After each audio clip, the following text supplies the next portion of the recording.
Hey everybody. Looks like we got four in here right now, which is a decent start in my eyes. If I seem a little off my game, I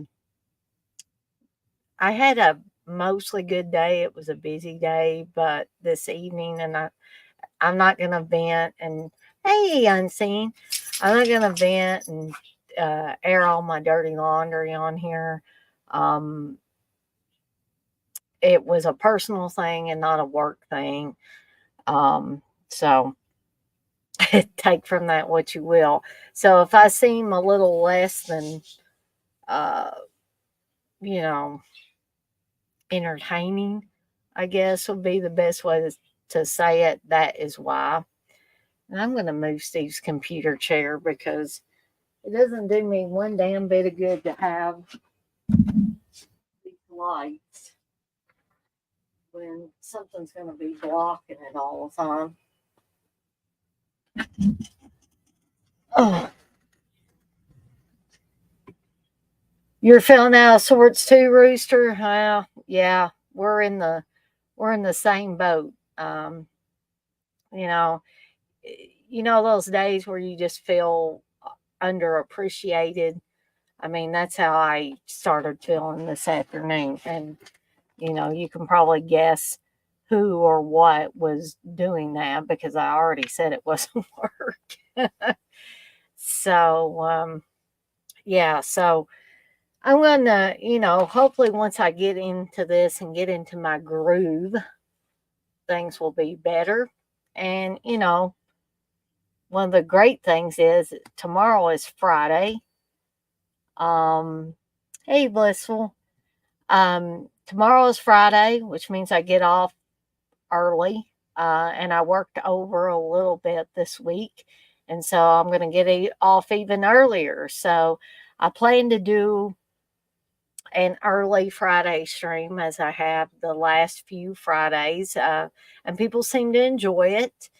Um, and then, of course, Saturday and Sunday will be the watch alongs. Carrie will be Saturday night starting at 7 p.m. Eastern Time. Sunday will be Mystic Pizza starting also at 7 p.m. Eastern Time.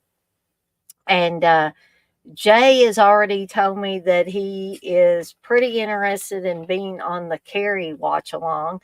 So I'm going to make sure once I get all that promotion stuff up that I send him the link. Now, anybody and everybody is welcome to come on live on the stream, both Saturday and Sunday, if you'd like. As always, I put the link to join me live on the streams in the chat. And that reminds me, I did not do that tonight. So let me just take a minute to do that.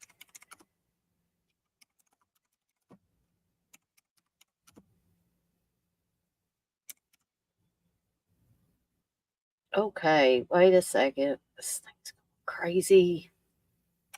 Oh, gosh, dang it. It just keeps making a bunch of O's. Hold on.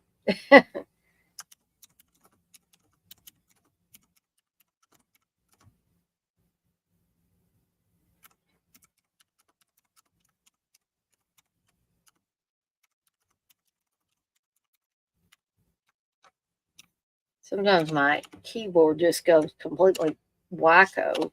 So there you go. In case anybody wants to join me live on the stream tonight. Blissful, you say, I think instead of buying a Mystic Pizza, you should create a mystery pizza, make chat guess. You know what? That is a great idea, Blissful, and I might incorporate that into another stream. I love the idea, I do. But I'm just this is giving me an excuse to try an actual Mystic Pizza. And so I'll probably keep with that theme, but don't let me forget about this mystery pizza type of thing. Because I would love to do that for a future stream. Nothing says we can't have pizza on another stream. So Well, looky here. Uncle Bill's in here. Hey, Uncle Bill. You've been famously or infamously absent from my streams lately. Of course, I haven't done any streams the past 3 days, so that's not your fault. That's mine. Blissful, you say, I understand. I wish we had a place that sewed them around here. Hey, Uncle Bill, it's so exciting to find you in here. Is that better? You say, listen, you need to get excited when you say my name.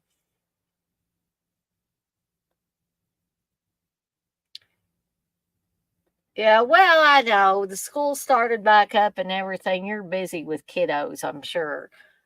So you got a perfectly good excuse, unlike some people. That was much better. Okay.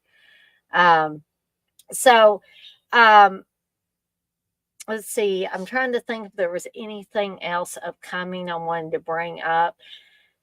I'm hoping that next week will be better all the way around, mentally and physically for me. And I won't be so wiped out, and I won't. I had major stomach issues last night. Even I don't know what has been going on with my stomach. Maybe it's stress or something. And I don't know if I mentioned this on a stream, mainly because I haven't done any streams up until today, other than to advertise, um, to advertise, excuse me, the upcoming watch-alongs. But Blissful knows because I've talked to her privately about this. But unfortunately, Ripley, my guinea pig that you guys and gals that were on the early Friday stream like a couple of weeks ago saw. She was the darker colored one. Rusty is the other one who's kind of a lighter reddish, brownish, and white color. Um, Ripley passed away suddenly the other evening, and I have no idea what happened. I read up on it. I was just devastated because I haven't had Ripley but a few months. And she was small when I got her, and she appeared to be healthy and all of that. And the other day I went into, I've been checking, I usually check on them throughout the day, just like I do the dogs and the other animals. Uh, and and so I came in there in the evening to check things, and I could see the bottom half of Ripley sticking out from under their cover in there, their little blankie. And something didn't look right, and she was gone at that point. I have no idea what happened. I don't know if it was a genetic thing or she, developed something after she came here. I don't know. But I was just devastated. Uncle Bill, you sound like you know from experience. You say guinea pigs are impossible to keep alive. Their digestive systems are too fragile. Well, I don't want to say too much about Rusty, but Rusty was my first guinea pig. I got her when she was young. I was shocked when Honey passed away, but she was an adopted guinea pig, and I'm not sure how old she was when I got her. She could have been 3 or 4, when I got her. But yes, their digestive systems are very, very fragile. You say you never get one again? Well, the thing is, I worry, guinea pigs are social animals, and I worry about Rusty being depressed. And so I will more than likely end up this weekend getting her another friend. I'm and I agree with you, Blissful. You never know when you get them from the pet store, but I've had them from the pet store. I've adopted them from rescues, and it really, the difference was marginal, I think, between the two. I realized that ones from the pet store are going to have more susceptibility to illnesses, bad genetics, inbreeding, all of that stuff. But that's probably the way I'm going to go. Although this time, and you're probably going to think, Dana, it's not going to make much difference one way or the other. Instead of going to PetSmart this time, I'm going to try Petco and see how things go. Now, if I have a third one pass away on me suddenly, then probably we'll revamp the whole getting another one, because at that point, it might be a moot point to keep spending the money, getting invested in another animal, starting to love the animal, or loving it. I mean, I loved Ripley a lot, and I cried when, because it was totally not expected. So I just lost two people talking about guinea pig deaths. So I think I'll just go ahead and kick off the daily grindhouse. I want to show something really quickly. And then we're going to get started talking about these 6 miniseries, because it seems to me, and it's exactly like the title I put for this stream, the 1990s TV horror seemed to be the miniseries decade. And Stephen King miniseries, because every one of these I'm going to talk about are Stephen King miniseries. And there are going to be some of these that you guys and gals probably disagree with me vehemently on. Some of them you might agree with me on. Some of them you might not care either way. So let's go ahead and kick off the daily grindhouse. And then I'm going to show something real quick, and then we'll get to these movies. So here we go.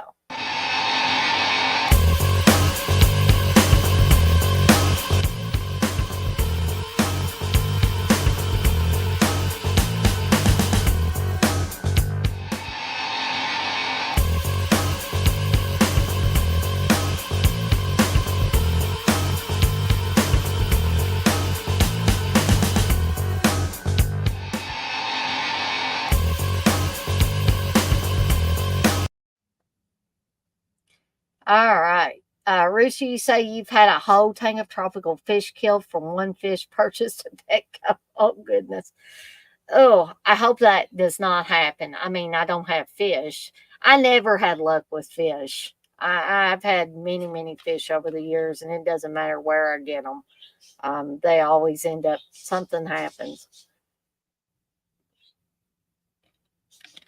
But what I wanted to show was I recently got these in, and no, I did not do these myself. I actually turned the image over to a seller on, I almost said eBay, a seller on Amazon who made these customized buttons for me. And I don't know if you guys can see that real good. You can see my ugly mug on there, but it says Evil Dead Chick at the bottom of these buttons. Now, you may be thinking, well, what are you going to do with these buttons, Dan? Well, I may keep one for me, but the other thing I am going to do is I'm soon going to be restructuring my tiers of membership. And this was something I was talking to Blissful about one night, was that I think I messed up on that final tier by making it too steep a price. So I'm going to soon be dropping the price of that highest tier. And that tier and the one below it, when you join one of those, you will get one of these Evil Dead Chick buttons. Thank you, Rooster. You say nice buttons. So just keep that in mind, that that's going to be something that's going to be upcoming. Steve probably thinks, well, why in the world would somebody want your ugly mug on a button? But, it's just promotional material. And so a little something extra I could offer to people in certain membership tiers. Okay, so if anybody wants to join me at any point in time during the stream, I'm not planning on it being very long because, like I said, not long before, a couple hours before I got on here, the shit hit the fan, and I was really excited about actually doing a stream tonight, and I still like you guys. You guys make it all better, and I want to do the best stream that I can for you guys that are in here, or you guys and gals that might be watching it later. Blissful, you say, "Grr, lol." I told you I. Yeah, I know you did, but Blissful tries to be nice and supportive, um, unlike my husband sometimes. So yeah, actually, Blissful told me, she said, you're new to all this type of stuff with the memberships, kind of cut yourself some slack, basically. Um, and I've tried to do that, but then I think, like, why did you do that in the beginning, Dana? Why? Why did you think that that was a good price to attach to that highest tier, especially? But anyway, onward and upward. But if anybody wants to join at any point in time, live on the stream, Uncle Bill, Rooster, Blissful, Unseen, you guys seem to be the ones in here. Thank you, Blissful. Blissful says, please hit the thumbs up. Thank you. Oh, something else I wanted to bring up before I get to these movies is I do have a new Evil Dead chick Instagram page. And you can thank Blissful for suggesting that to me. I I will also, in the very near future, I hope, be creating a Twitter account to associate with my YouTube channel. I don't. She's panel shy, Uncle Bill. Uncle Bill's asking, why doesn't Blissful ever get on here? That's what she tells me. She's panel shy, so I don't want to feel like I'm forcing people to come on here. Blissful says, "Oh no, do we need to take Steve's cereal away?" Uh, he probably wouldn't care if you took cereal away, but you take something else, you take his sleep away, that would probably be the bad thing. Yep, see, told you, Uncle Bill. She's panel shy. I'm trying to work her up into, I was like, just come on like me and just ramble. That's what I do. And I don't even pay attention to the fact that, I'm on camera or anything like that anymore. I just get on here and just ramble for an hour or more in some cases. But anyway, let's go ahead and get started with these movies. Again, if anybody wants to join me at any point in time while I'm doing this stream, feel free. If you need me to repost the link, I will be happy to do so. Now, I only have physical copies because I was a lazy ass and didn't want to go back to the very back room and pull out some of my DVDs that I have of some of these.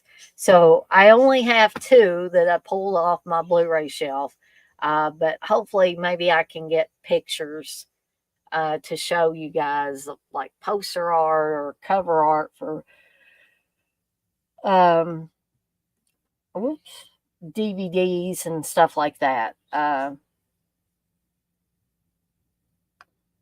that's okay, Bliss. Will you say, Dana, I ramble and say I like blue a lot. I love blue. That's right. I am a lazy ass when it comes to stuff like that. So these are in no particular order. just how I had my list here. So we're just going to start with the first one from 1990, which is Stephen King's It. Now, I must say, I did enjoy the remake that they did of it, but Andrew Skarsgård or whatever his name is, he did a fantastic job as Pennywise, but he's no Tim Curry.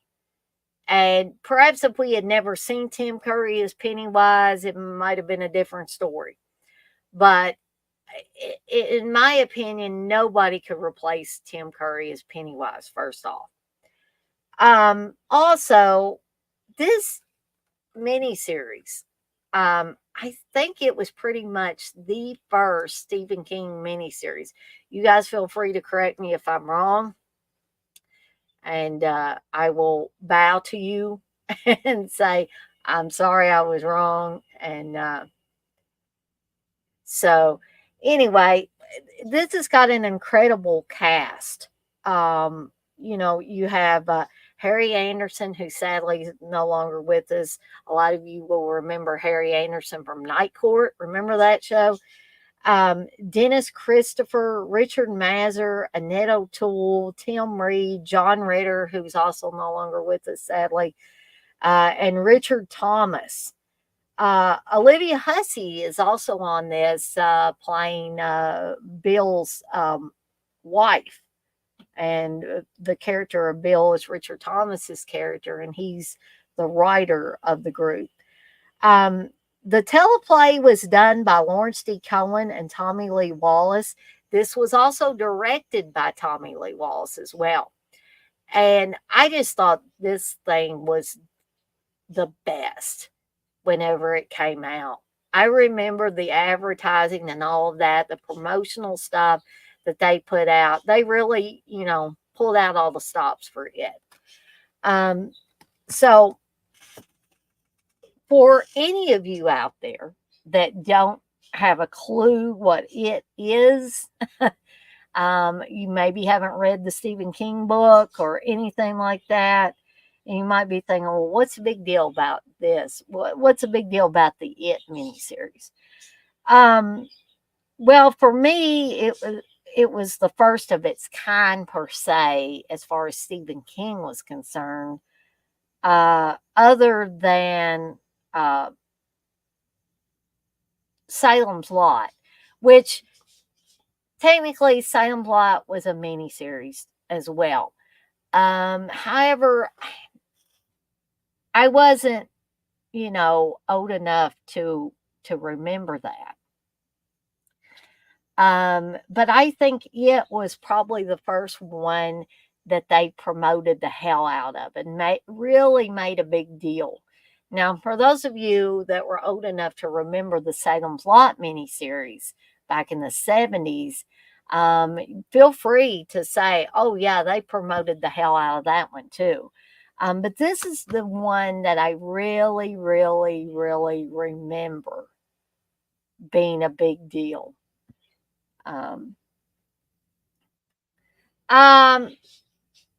You didn't really miss anything, X-Ray. I just now got started talking about these movies. You say it scared the heebie-jeebies out of me when I was a kid. Puzzle says, X-Ray, you're late. You now have to watch a Hallmark movie. X-Ray, you say Tim Curry is better than whoever played the new Pennywise. I think that guy's name is Andrew Skarsgård, which he did a great job, but like I said earlier, he's no Tim Curry. Olivia's a hussy. I do too, Blissful. You say you love Dennis Christopher and Richard Thomas.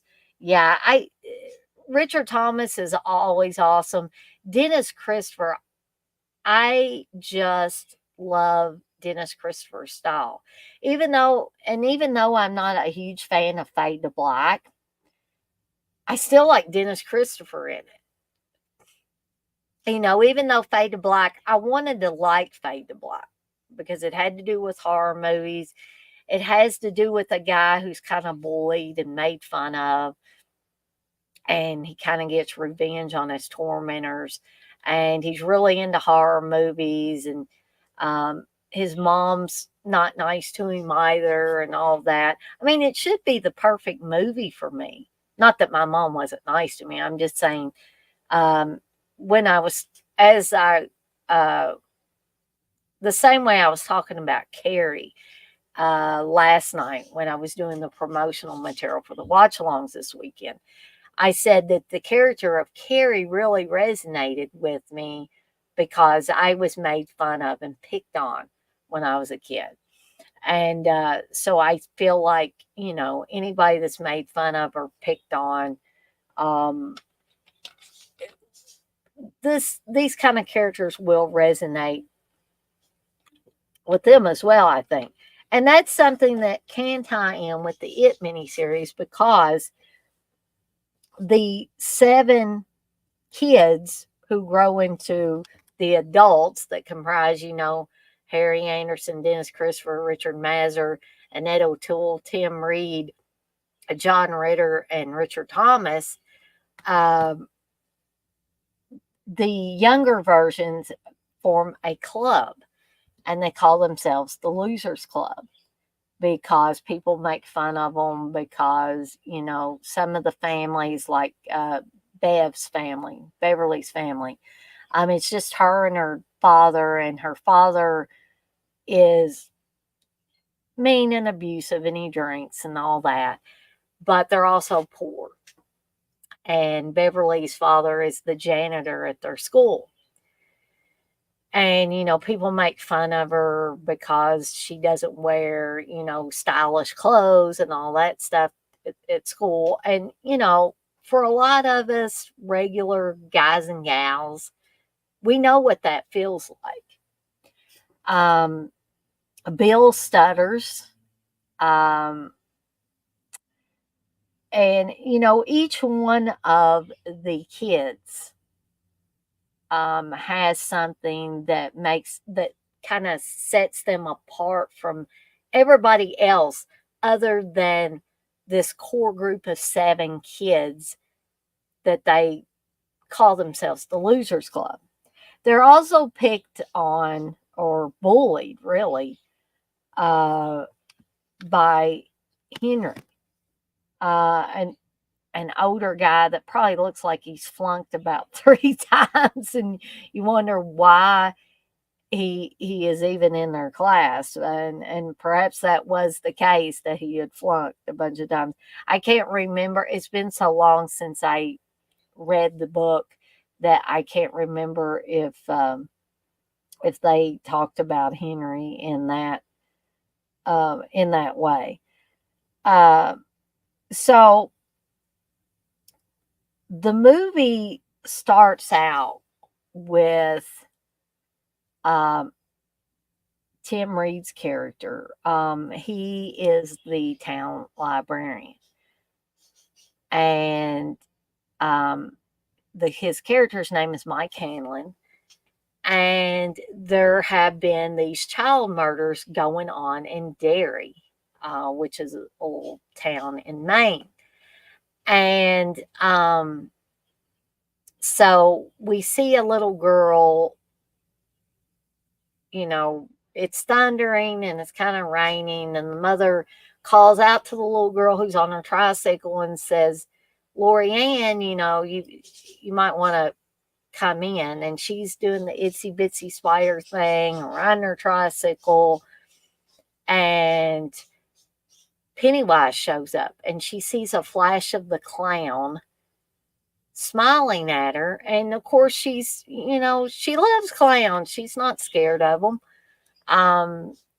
And then the next thing you know, we see blood on the spinning tricycle wheels, and we don't see Lori Ann. And the mother comes out and says, Lori Ann sees, I guess, the carnage. We don't see it, but we see blood on the wheel of the tricycle, and we know whatever happened to the little girl was not good.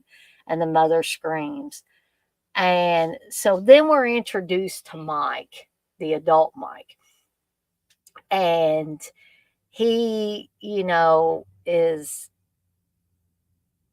deeply disturbed that they had these many this many child murders in the town of Derry, and it makes him think back to when he and the Losers Club, or the Lucky Seven was the other name that they called themselves, was the Lucky Seven. Um, and he's like, it, it's come back again, and that's what he does. He calls or sends letters or something to each one of the remaining six of those that comprised the Lucky Seven. And so most of them come back. I don't want to give everything away. I don't want to show all my cards. I'll just say that most of them come back. And then, we're treated to the first half of this miniseries is the kids. Pretty much. And then it kind of switches back and forth a little bit as they're reminiscing. Once, the others get into town and they're talking to Mike, and some of them see Pennywise, or pretty much all of them see Pennywise, And then the final part of the miniseries is actually the adults going to put an end to Pennywise once and for all. So I love this. This is one of those, to me, kind of ultimate coming of age stories mixed with a little bit of adult drama, horror. I mean, it's a fantastic miniseries. It hits all the bases. You guys might disagree with me, or some of you might disagree with me, but I don't really think that this miniseries has a weak link or a weak part in it. I think it moves really well. It was only 2 nights, and just I think it's a great adaptation of Stephen King's work. And, there are some things that are, of course, because it was TV, that are left out. I mean, you can't be real graphic with the child murders, of course. I'm not even sure how graphic you could be if this was a rated R movie, because of, that's a sensitive subject. But there is, and again, I don't know how many of you have read the Stephen King novel. It's I believe it's over 1,000 pages. And there is one part in it where each one of the boys, and Beverly is the only girl in the Lucky Seven. Each one of the boys, and keep in mind, these are adolescent kids. And they all, one at a time, before they go to try to fight it when they're kids, they all have sex with Beverly. Each one of the boys, each one of the 6 boys comes to Beverly one at a time and has sex with her. And some people might have a little bit of a problem with that when they read it. I mean, at first I was kind of shocked, and then, and I don't want you guys to think I'm weird or anything, but then I realized it wasn't about the sex act. It was about forming a union, forming a connection with Beverly, because they all loved Beverly and she loved all of them. So it wasn't a sex thing. It wasn't about getting off. It was a pure thing, pretty much. So once I understood that, it made more sense to me. It made more sense that Stephen King put that in there. But of course, again, that's not something that you can show on American television or in American movies. I don't think there's ever been a movie that essentially has done that. Now, I will admit that I have not seen the second part of the new It. So it may be possible that, because I don't recall it happening in the first half. So somebody can let me know that has seen both halves, if that is included, or it alludes to it or anything like that. But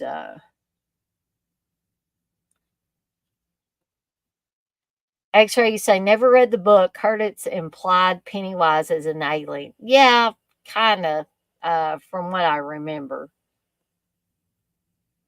But so you said the miniseries was so good, I enjoy it more so than the movies. Oh my gosh, that's my movie. That's my jam, as people say. Dennis Christopher and Breaking Away. You say you need to watch that a few times a year. Me too. Me too. And I actually had Steve get me a copy that was an HD copy. And I'm trying to remember if I don't think I did, but I need to try to get, I wish it would come out on 4K, because I think I tried to find it on Blu-ray and either it wasn't available or it was out of stock or it was this super, super expensive. Liz, what you say? Are you talking about Beverly? That's your name? Super Batman nerd. Hey, buddy, you say it scared the crap out of me when I was young, but I got over it.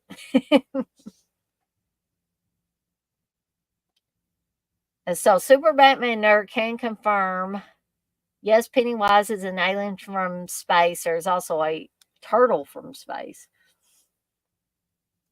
X-Ray, you say Stephen King was also doing mountains of coke back then. I maximum overdrive. Yeah, that's what I have heard.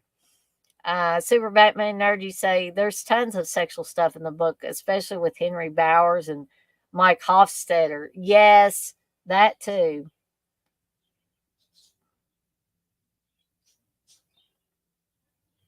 Oh, Lori Ann. Okay. I was thinking maybe your first name was Beverly or something. That's really cool. Okay. So this is the Blu-ray of this that came out a few years back. This was one that I had Barnes and Noble set aside for me. I had them set this one aside. I think maybe it was this one, Salem's Lot and Cat's Eye, I believe, because I think all those came out about the same time. Okay, so that's it. Not it, but that's it for it. Okay, so the next one I want to talk about came out the year I graduated from high school in 1994. It came out in the spring, I believe, like May of that year, and that is The Stand. This is certified fresh from Rotten Tomatoes. I don't know why they put those stickers on certain things. Maybe they think, oh goodness, it'll make somebody buy it more. But hell, I love The Stand so much that I had to get it on Blu-ray. But here's the thing. I don't even know if I have watched this damn Blu-ray yet. Because here's the deal.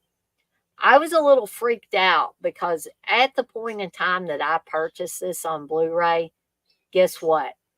COVID got really bad.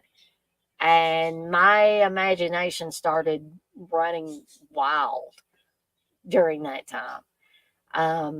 So, a lot of people were comparing the early days of COVID to The Stand. They were like, is it going to be like Stephen King's The Stand? The Stand was also a very hefty book. Now, here's the deal with The Stand, though, as a book in book form. When Stephen King originally wrote The Stand and wanted to publish it, it was back, I think, 70s or early 80s. And his publisher felt, because he was still a new writer at that time, that people might not want to read such a thick book from him. Okay, so they made him cut a bunch of stuff out.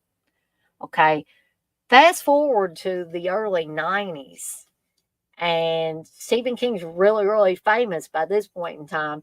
And so the publisher thought, what the hey, let's release the full enchilada, right? So Stephen King got to release, they published the full version of The Stand. And that's the version I read and made sure I finished before this miniseries started. Okay. So, what is The Stand about?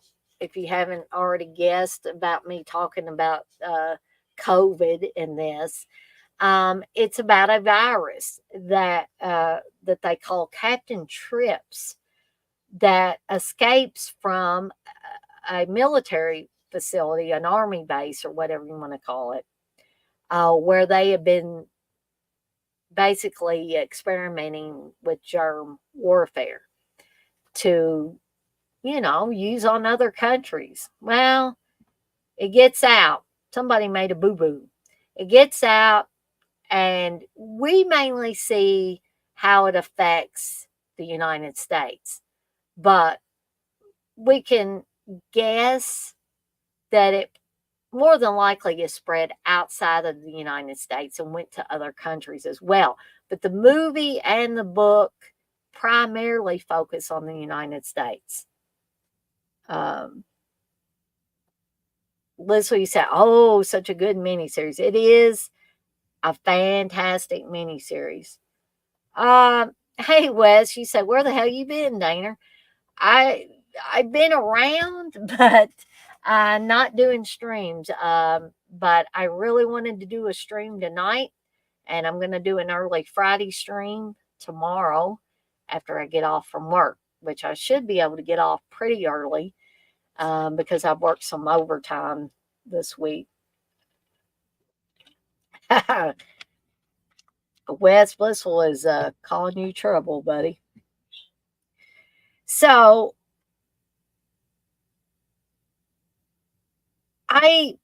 some people might disagree with me, but if somebody asked me to tell them what my favorite Stephen King miniseries is, it would have to go The Stand. Even as much as I love Salem's Lot and I think it's fantastic and all that, and even so with it, this is my one. Um, it doesn't mean I don't like the others. I do. But there was something about The Stand. I don't know if it was the age I was, or what it was. I was a senior in high school, getting ready to, be in the adult world for the first time ever. I don't know what the combination of things was exactly that made me just latch on to this miniseries. But for whatever reason, I did. And talk about an incredible cast. I mean, it had an incredible cast, but whoa, this one, and this was spread over, I believe, 4 nights. So it was 8 hours with commercials, right? It's not quite that long if you watch it, on the Blu ray or a DVD or something like that. But so we have this virus, Captain Trips, that escapes from an army base. And this military guy named Campion, for whatever reason, he panics, thinks he can get him, his wife, and his baby out of this and be able to escape Captain Trips. Unfortunately, they don't. And he gets out the gate before the gate closes, and succeeds in spreading Captain Trips all over the place. Okay, so this stuff goes like wildfire. Wow, I can't talk. Wildfire, and kills most of the population of the United States. Again, that's what we see, right? We can only assume again that it's affecting other countries just like it is the United States. It's affecting Canada, and it's affecting Germany, and people in South America, and Italy, and all of that. The UK. But again, even though it's a mini series and it got to cover a lot of ground, I think it was smart to keep it in the United States because it would have been less confusing.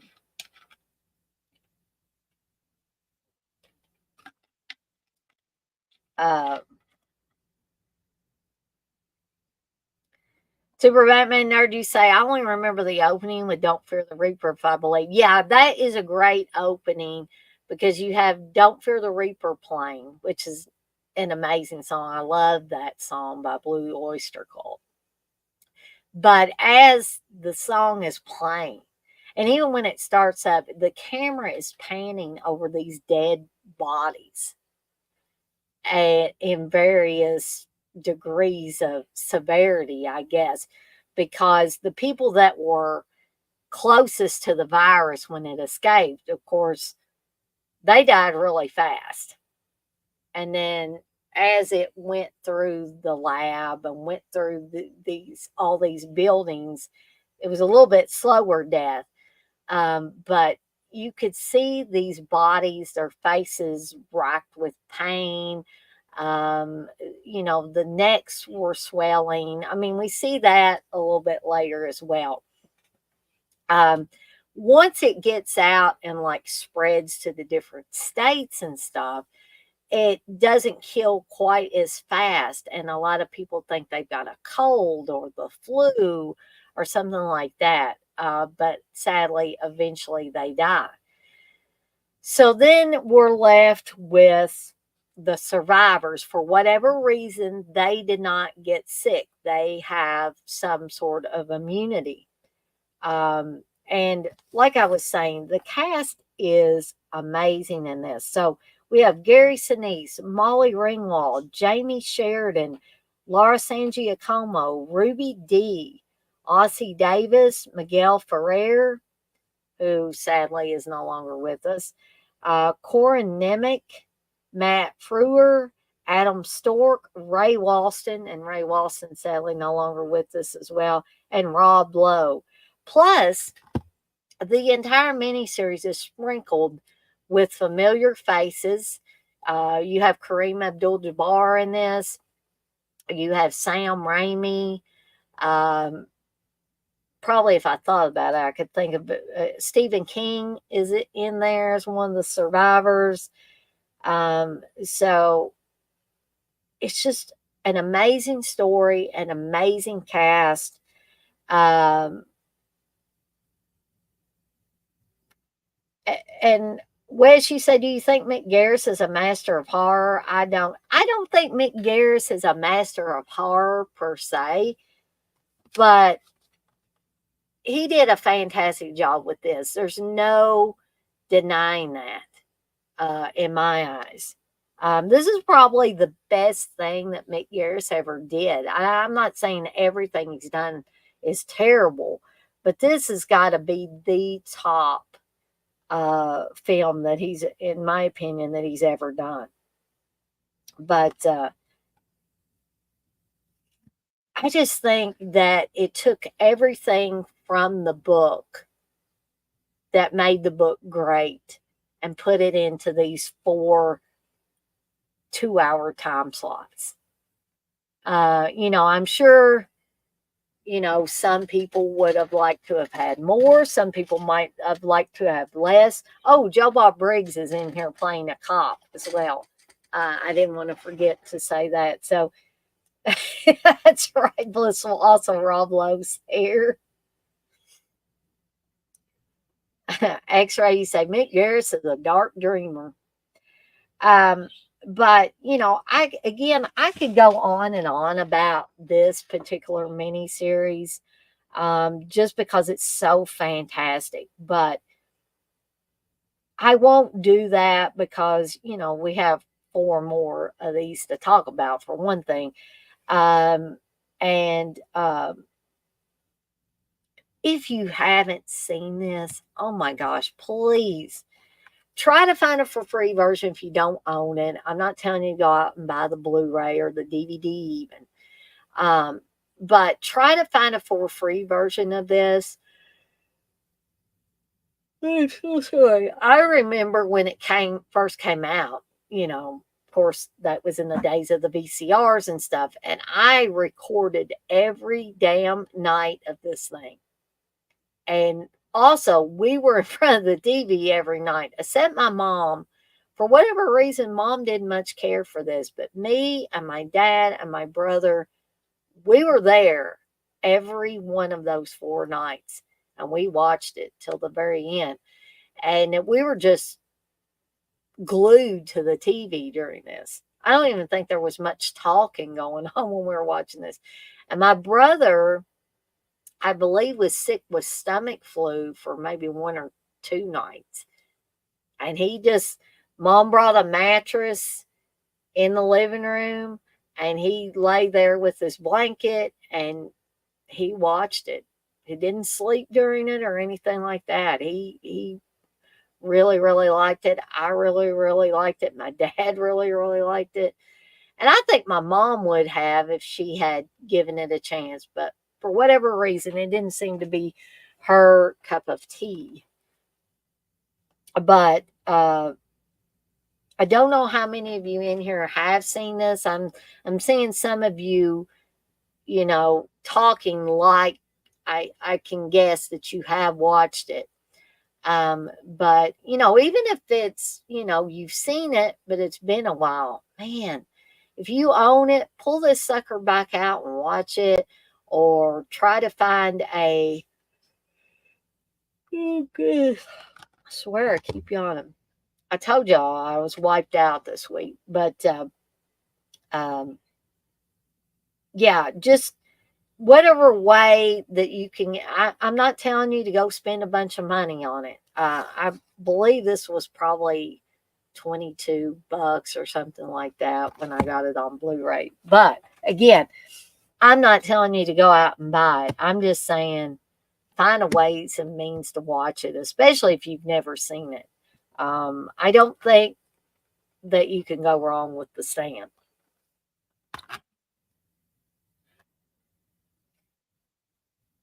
Oh, well, welcome, Colin.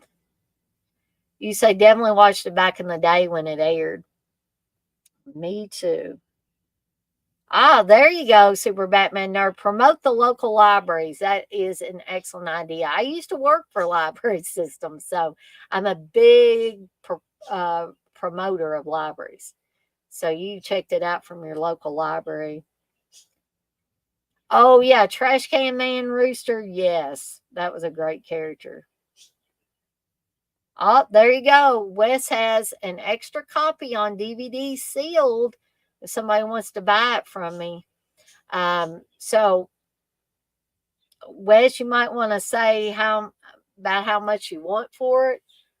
Um, and hopefully people will be able to make a decision.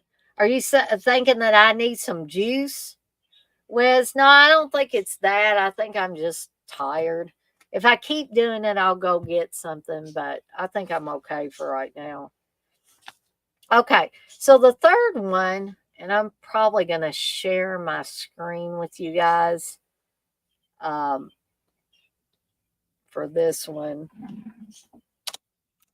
Wonder where Uncle Bill went. He came in here for a few minutes and disappeared again.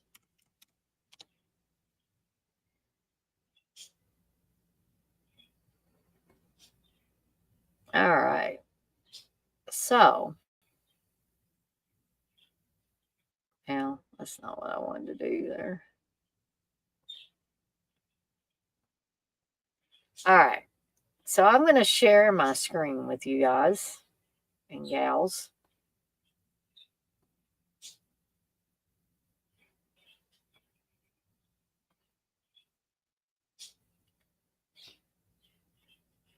So, this is Storm of the Century that premiered in 1999. This is probably my mom's favorite Stephen King miniseries. If you were to ask her what her favorite Stephen King miniseries was, she'd say Storm of the Century because she just loved this one. And she thought the Linoche character was creepy. I do too, actually. But this one's not my favorite miniseries. I liked it a lot. Um, this was kind of a I think the way it was written, it was kind of like an original screenplay that Stephen King came up with for Storm of the Century. And so this small town in Maine is having, the Storm of the Century. Nobody remembered Storm of the Century being, or I mean, a storm being this bad before. So they're kind of trapped where they are. And the stranger comes to town. This is Linoge.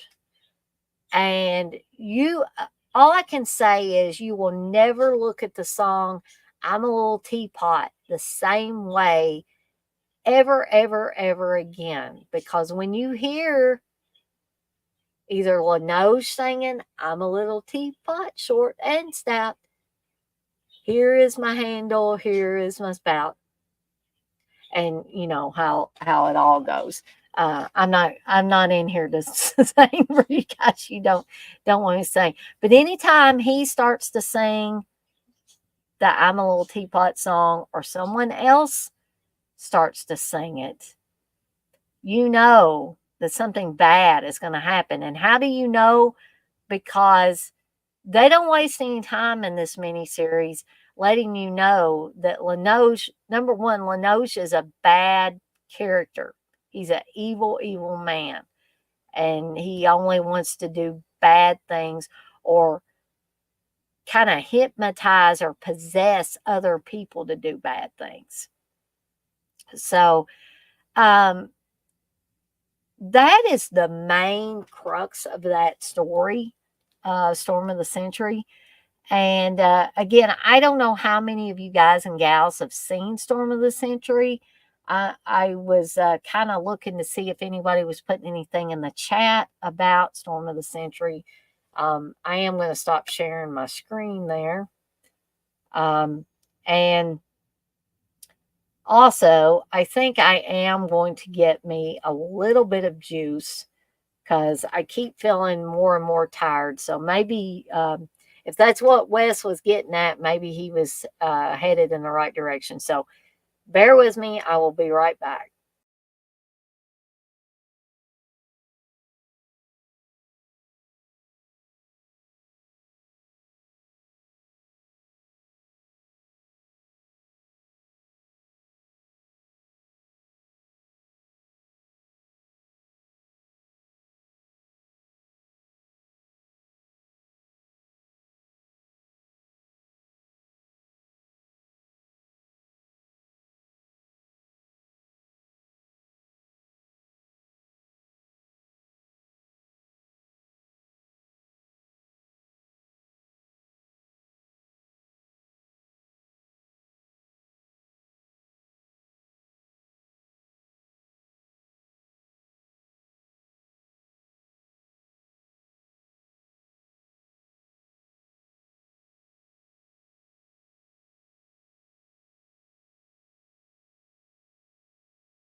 Actually, not getting purple x ray, but I'm getting orange. This is actually Sunny D.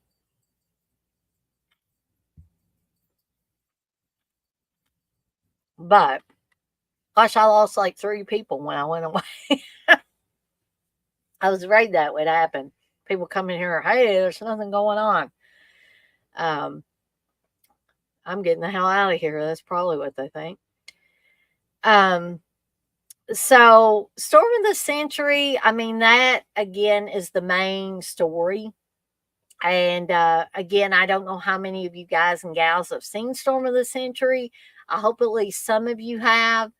Um, it's definitely one that I would like to go back and watch here again soon. I just haven't gotten around to it.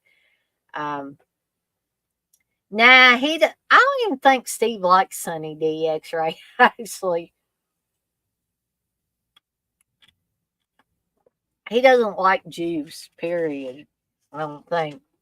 Especially not any kind of orange juice, which I don't get either. But anyways, so moving on to the next one is 1991's The Golden Years. X-Ray, you say he keeps them next to the devil stuffed Oreo cookies. That reminds me of the Lost Boys and the Grandpa. But I don't know how many of you guys and gals out there will remember the Golden Years, but I think I actually have the DVD of it. But I'm going to try to find an image for this.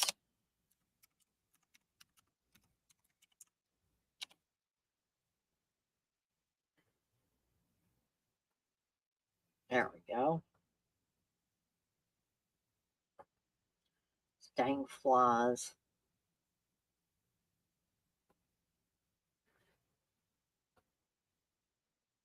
Oh, shoot.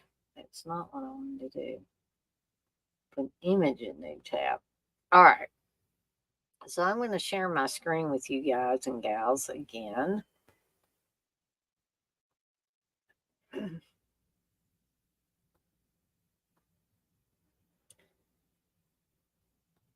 So here we go. This is called Stephen King's The Golden Years. Now, in the 90s, I think pretty much all of the Stephen King miniseries would have Stephen King's name at the top.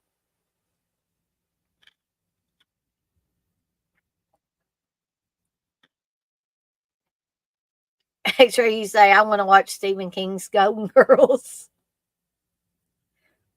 Oh, well, welcome back, Blissful. You say, sorry, my phone hates me. Sometimes I think all of my devices hate me, actually, Blissful. But Golden Years, anybody out there or in the chat remember watching the Golden Years back in 91? Well, I did, and I watched it again in the last few years and loved it all over again. Now, I must say it's not the strongest of the Stephen King miniseries type of movies, but it was fun. And it concerns I believe he's a janitor and he's an older guy. Um, but there's an accident at the lab or whatever that he works at, and he basically gets covered in this green light, which as the movie moves along, we find out it's making him younger.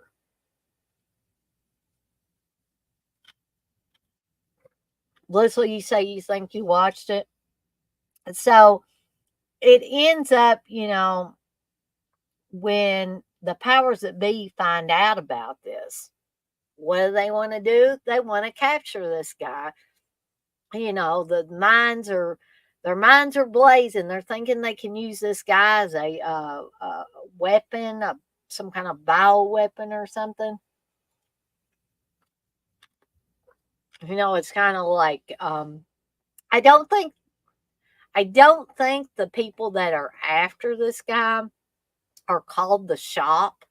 per se, or I don't remember them being called The Shop, but it reminded me a lot of Firestarter, which is also a Stephen King story. It may have been The Shop, X-Ray. I can't remember if they called them The Shop. So if somebody knows for sure, like I said, it's been a few years since I've seen The Golden Years last. And it may have been The Shop. But I really liked it. But something else I remember about it, this may be why it's not at the top of my list when I think about these, is the ending might have been a little weak and kind of left us hanging, if I remember correctly, or at least when it was on television. I think it was. They may have filled in the blanks with the DVD. Again, like I said, it's been a few years since I seen it last, so I probably need to revisit it.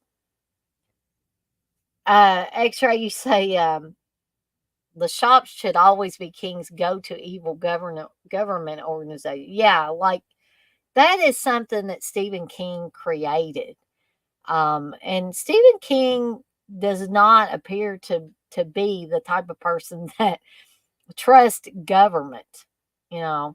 And I don't trust government either. And I hope this don't get me kicked off of YouTube, but I never have since I got old enough to know about, all the ins and outs of government and finding out about things like MK Ultra and the CIA experiments that were done on unwitting subjects, basically, it makes me even more distrustful of not only our government, but other countries' governments, like the Canadian government and stuff like that, which allowed our CIA people to come into Canada and basically set up experiments. I'm sure you guys have heard me talk about this before. Set up a series of experiments with a psychiatrist in Canada who was this big, well known psychiatrist, Dr. Ewan Cameron, and gave him money basically to experiment on mental patients at his mental health clinic. Um, and I urge you guys, if you want to find out about this, if it won't disturb you too much, go on YouTube, type in MK Ultra or MK Ultra and CIA experiments and see what comes up.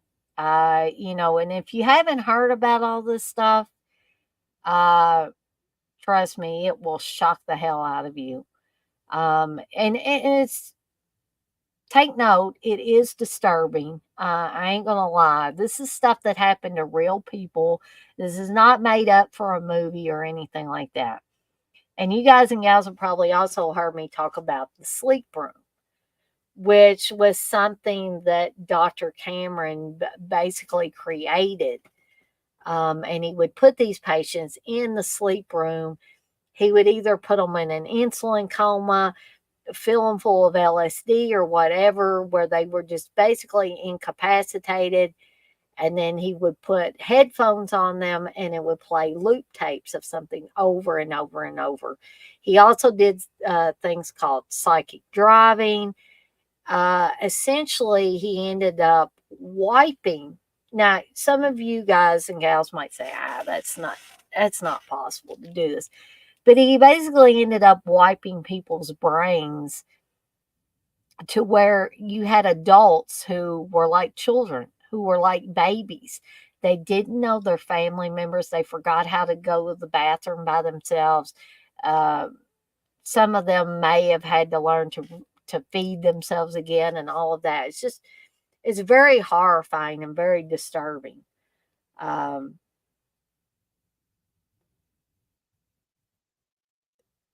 Daner is based. I'm sorry, X-Ray. I don't know what that means. And then he'd say, damn, Dana, on that AM coast to coast tip. Well, that is some of the things that, that they would probably talk about on AM coast to coast, I'm sure. But, I would encourage anybody to read um, The Sleep Room, to watch. Actually, this was a mini series. I think it was a two-part mini series called The Sleep Room, that talked about what happened to these patients in this mental health facility in Canada. I believe it was in the mid to late 50s is when it actually happened.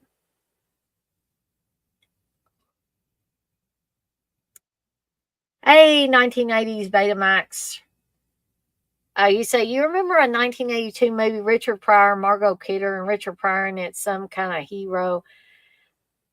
Uh, briefly, I do, but I don't think that I have watched it. So, um, I would recommend the Golden Years. Getting back to the miniseries, I would recommend the Golden Years, but it's probably a little weaker than some of the things that we've talked about, like The Stand and It and stuff like that.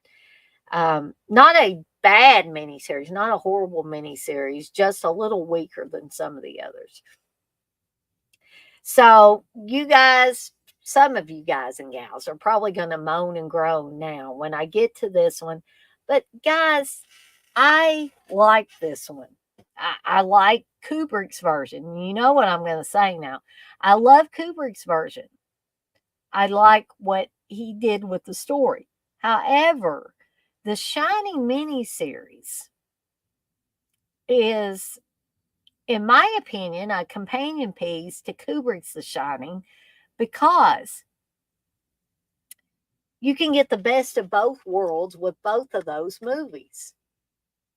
Because Kubrick took the things from Stephen King's novel that he liked and he kind of chucked the rest of it, right?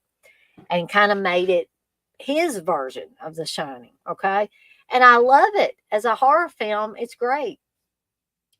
But the 1997 miniseries incorporated back into this core story a lot of the things that Kubrick kind of dismissed, okay? And I know a lot of people say the thing about the hedge animals was silly and all of that. And, but it was in the book, it was in Stephen King's book. And you got to keep in mind, sometimes things that are in books are a lot harder to present, either in cinematically or especially in a made-for-TV movie or a miniseries. But the only thing, and some people didn't like Steven Weber playing Jack Torrance. I thought Steven Weber did a fantastic job, because here's the thing. While Kubrick's version of The Shining is a fantastic horror film, nobody can deny that when you look at Jack Nicholson, I'm not saying Jack Nicholson didn't do an amazing job in Kubrick's The Shining. I love to watch that guy work. But there was no transition. There was no breakdown. And I've heard, even staunch backers of Kubrick's version of The Shining that would defend it to their dying day say that from scene number one, when you look at Jack Nicholson playing Jack Torrance, you say that man is crazy. So literally, there is no transition between a normal man with alcoholism descending into madness. There's none of that there. He's already there, you know.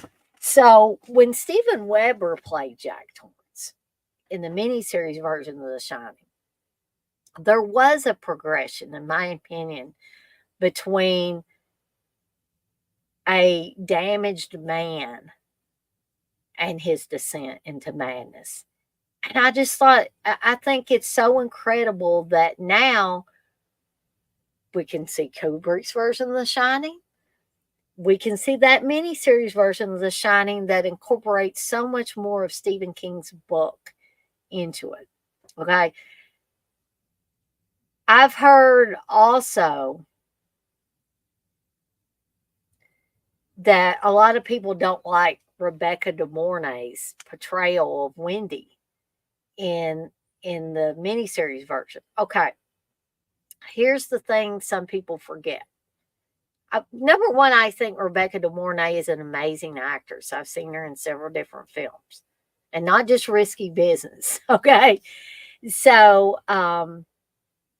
Rebecca De Mornay is more. For those of you that read the book, you'll know what I'm talking about. She is more the portrayal of what King described Wendy as being in the book than Shelley Duvall is. Shelley Duvall is the exact opposite of how Wendy was described in the book. Wendy was described as being blonde, as very, very attractive. And I'm not trying to put Shelley Duvall down. Shelley Duvall had her great qualities. And Shelley Duvall is a fantastic actress.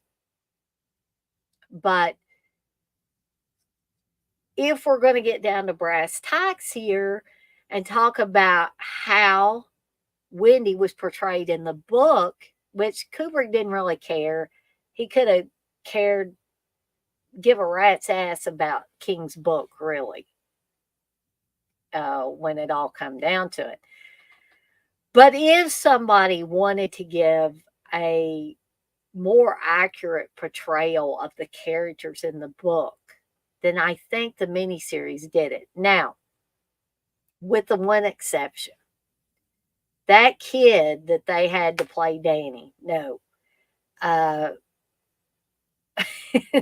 That was the worst thing for me about this miniseries. Everything else was good to me. But that kid was annoying. He screamed and he cried all the time. The Danny in the original Shining didn't do that. He didn't. This kid, I don't know. There was something just off about this kid, really. Um, and you know, I forgot to show. Guess I should show a picture of it before we get off of talking about this one.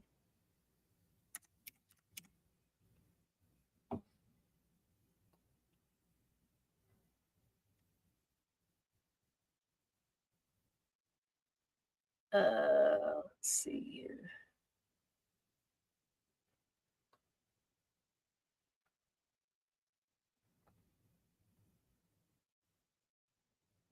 So let me share my screen again with you guys and gals.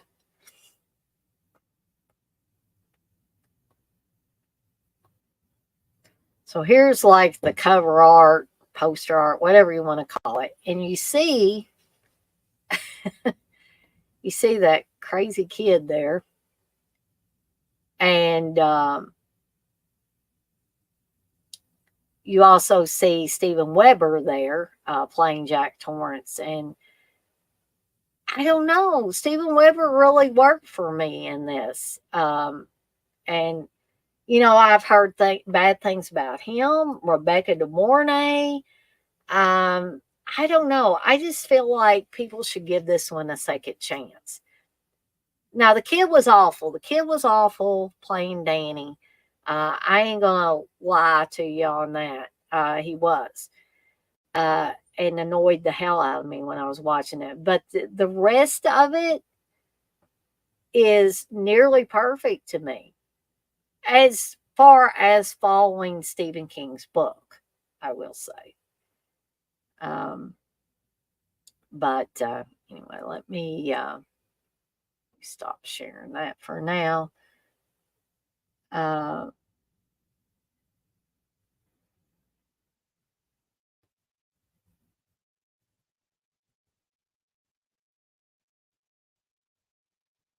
I'm not sure what 1980s Betamax is talking about, but uh, Morty 1994, The Fear. Morty walked around. X-Ray says Daner's hot take of August: Mick Garris greater than Stanley Kubrick.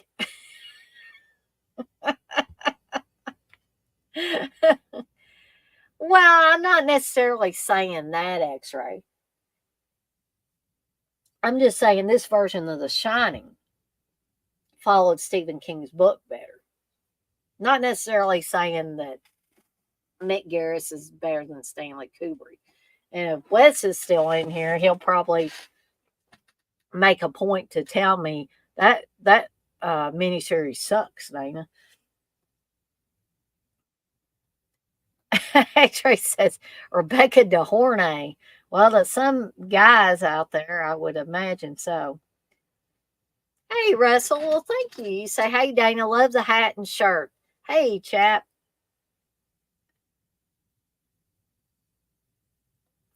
X-Ray, you say Shelley Duvall owns that role? Owns the role of Wendy Torrance? I don't know. I mean, she's good. And, I probably thought she was great when we just had Kubrick's version of The Shining. And I'm not putting down Shelley Duvall at all. I like Shelley Duvall. I'm just saying that Rebecca De Mornay was more, in my opinion, how Stephen King described Wendy in the book. I I don't know. 1980s Betamax. You say, do you think Morty could heal the fear? I don't know. I don't know which Morty you're talking about. Are you talking about that movie, The Fear? Because, oh my God, I hated that movie. Try to watch that with Steve.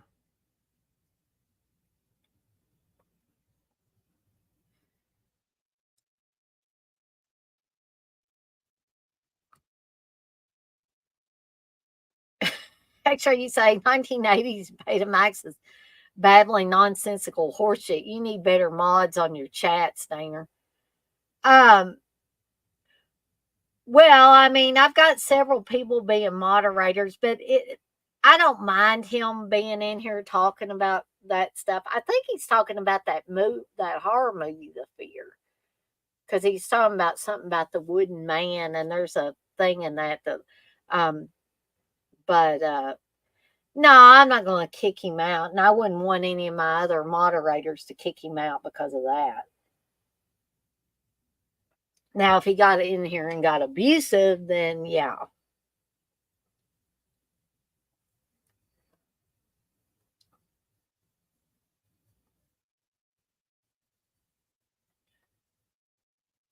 Actually, I think, and I hope this doesn't insult you, 1980s Betamax, but I think he likes to drink a little bit or maybe partake of some other substance. I don't know 100%. Um, but Blissful says, as long as Dana's cool with a person, I won't kick anyone. I mean, 1980s Betamax ain't never been abusive to anybody that I know of. Um, but I think there might be more perhaps substances at work there that make him come in here and do this. He doesn't come in here that much. Um, Make sure you say he's drinking Grandpa's old cough mess. So anyway, so we're down to the final one that I want to talk about tonight.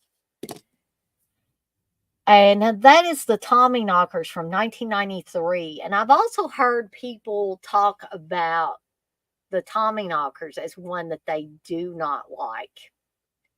But I liked it. Uh,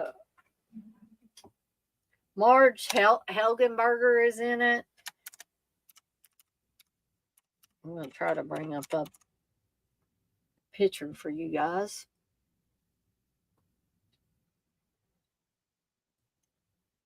And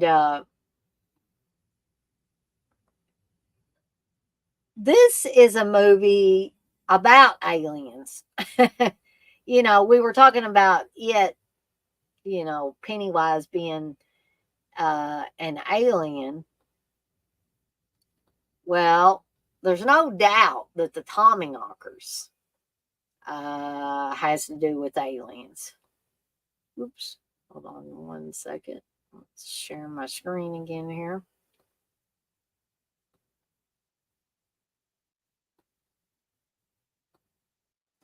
So, there we go.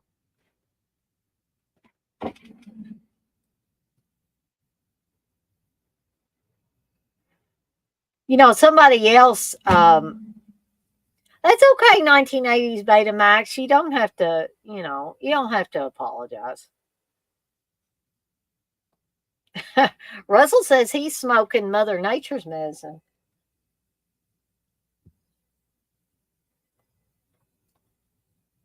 X-ray, you say Tommyknocker said that lady from Moonlighting, the secretary.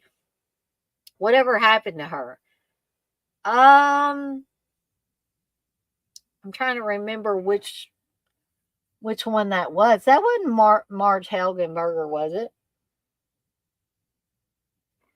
She was the main person in the Tommyknockers. And Jimmy Smits was like her on again, off again lover who comes back to town to visit her. And, alcoholism rears its ugly head again in this. And a lot of Stephen King stories have to do with alcoholism because Stephen King was an alcoholic himself and also partook of some drugs at some points in times. But I believe that Stephen King is clean now. He got off the cocaine and the alcohol and all those things a long time ago. So I'm not sure because it's been so long since I've seen Moonlighting that I can't even remember who played the secretary on that. Hey, Chris. X-ray says Steve prefers the porno version. Tommy's Knockers. Thank you, Chris. Chris says slash the like, people. Okay, I'm going to stop sharing there for a second. Ooh, that screen kind of jerked there, didn't it?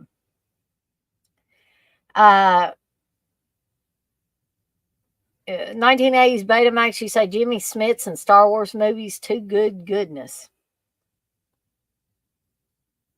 Blissful says, I find Betamax witty. What about Maximum Overdrive? Well, I would probably talk about Maximum Overdrive if I wasn't talking about miniseries or made-for-TV movies. But I did hear that he was doing a lot of coke when he directed Maximum Overdrive. But anyway, so the Tommyknockers concerns a small town where evidently at some point in time an alien spaceship had crashed and got buried on Bobby's property. And this is Marge Helgenberger's character in the movie. And she begins to feel compelled to go out in the woods and dig this thing up. Well, we all know that's a bad idea, right? So the more she's uncovering this spaceship, the more it starts to have an effect on her. She looks like she's a meth addict or something at one point in time. And her eyes glow green. She says her dog dies. We find out later, no, her dog's still alive. He's just out in the barn or whatever, and she's got him and other people from the town that have supposedly disappeared, and they're powering things like their life energy is like powering stuff so that she can dig up this big spaceship. So it starts affecting other people in town, and their eyes start glowing green. They start losing teeth, and they're getting real skinny and look very unhealthy. And we begin to wonder when Jimmy Smith's character comes to town, why is he not being affected by this spaceship? Why is everybody else gone all kooky? Right? Well, it's because Jimmy Smith's has a plate in his head. And so this telepathy or whatever cannot get inside his brain and affect him. In fact, there's at least one scene where his head is actually bulging because the beings inside this spaceship are using telepathy on the people in the town to encourage them to unearth the spaceship so they can come back to life. And I don't know if they want to take the people hostage, do experiments on them, what they want to do exactly. But basically, the aliens in the spaceship are controlling everybody in the town, basically, except for Jimmy Smith's character, because he has the plate in his head. And so I wish these flies would go away. They're getting so horrible again. We're going to have to do something about them again. This one's been swarming around me the whole time I've been doing this. That's right. 1980s Betamax. Tracy Lords is in this. Let me tell you a little story about Tracy Lords, though. And you can tell me I'm full of shit if you want to, or that my friend was full of shit. But I hope I haven't told this story recently or anything like that. I may have told it before.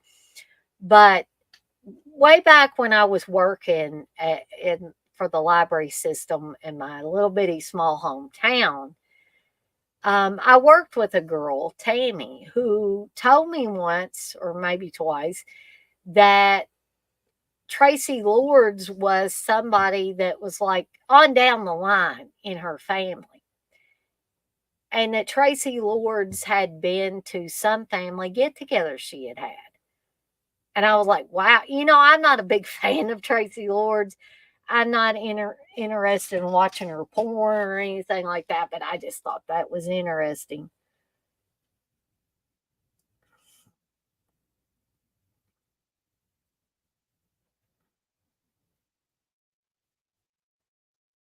Russell, you say now we got another thunderstorm with lightning and rain in Toronto. It rained a little bit today, I think, but I think it's still supposed to be pretty hot tomorrow. And I think this excessive heat is going to maybe break sometime tomorrow night. I hope so. Blissel says, Russell, is it near the fires? I guess she's talking about the wildfires in Canada. Russell says, Bliss, what fires? And she says the wildfires.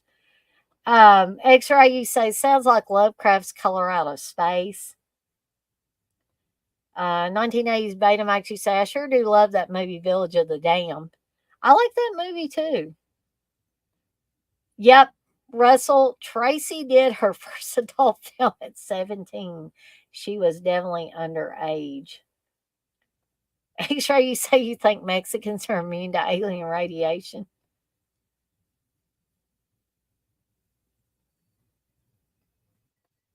Oh, man.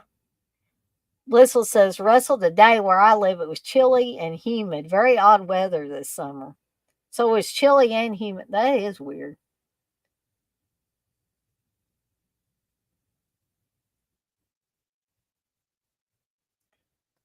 I don't know. What if General Zod knocked on your door? I'm not sure.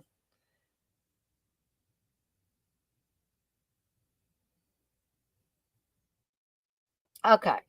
So, again, I don't hear a lot of people champion the Tommyknockers. A lot of people don't like this one. Um, and it wasn't a strong miniseries, but for me, it was an enjoyable miniseries. And would I recommend it? Well, yeah, I would recommend it. I mean, it's not completely horrible. Um, but something I would suggest, unless you just don't like to read like big novels, because all of these miniseries, the novels have been pretty hefty books.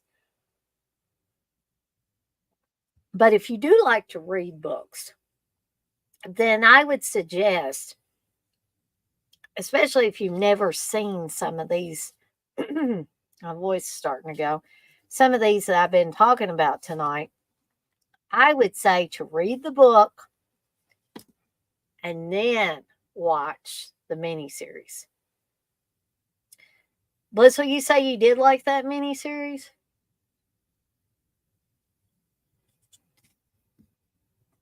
1980s Betamax, you say I remember it, 1993 ABC. It probably can be, Blissful. You say you believe it can be watched on YouTube. X-Ray, you say King stories would have been better served if they were made by HBO. All his shit had to be toned down by shit ass ABC.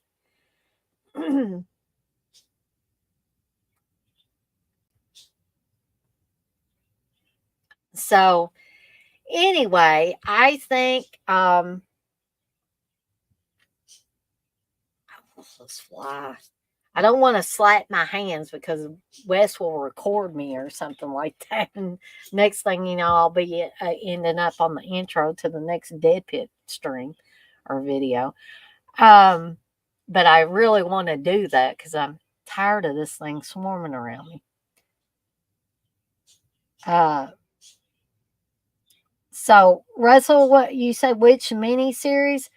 Well, I was just talking about the Tommyknockers, but I don't know if that's what you were asking about or not.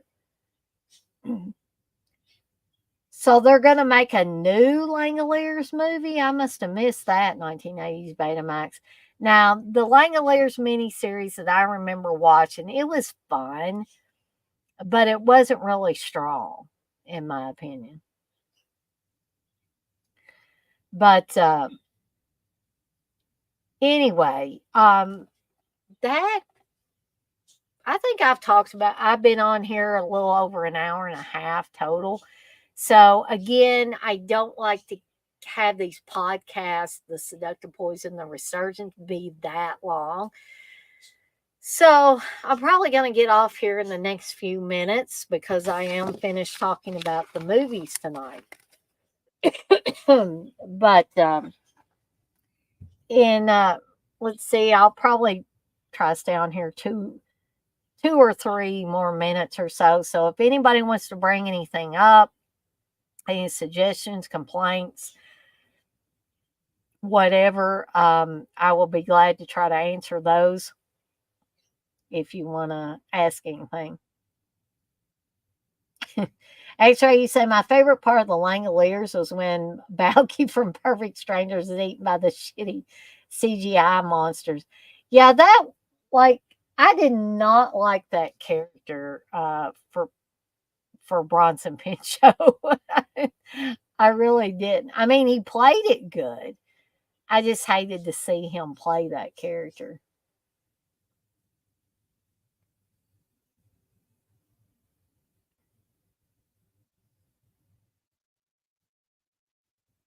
I'm not sure what 1980s Betamax was talking about there. Something about Cyndi Lauper.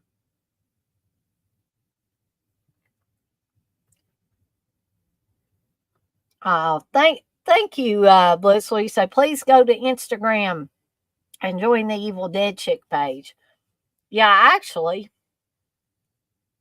I may be able to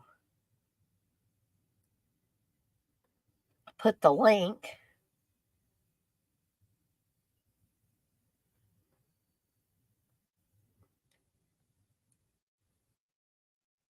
And hopefully, this won't be like a super long ass link.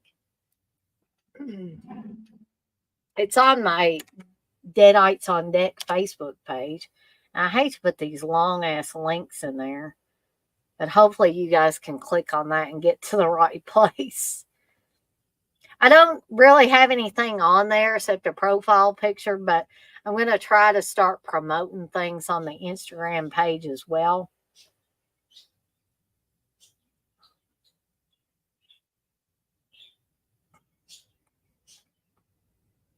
Well, thank you, Ruth. You say, thanks, Dana. Good stream. I love the characters on Graveyard Shift too. 1980s Betamax. Yep, I think I have that Blu-ray, actually. So, guys and gals, it has been fun, and I hate to leave when we have 14 people in here, but my voice is just about to go. So, before it leaves me completely, I'm going to skedaddle on out of here for the night, and I will see everyone on the flip side. Uh, be on the lookout for an early Friday stream tomorrow after I get off from work, which should be around 12. I probably won't start right at 12, but it'll be soon after that. But so thank you guys and gals for joining me tonight for yet another stream. Again, apologies that this is really my first real stream of the week. And hopefully next week will be better. So again, thank you guys for joining me, and I will see everybody next time. Good night, everybody.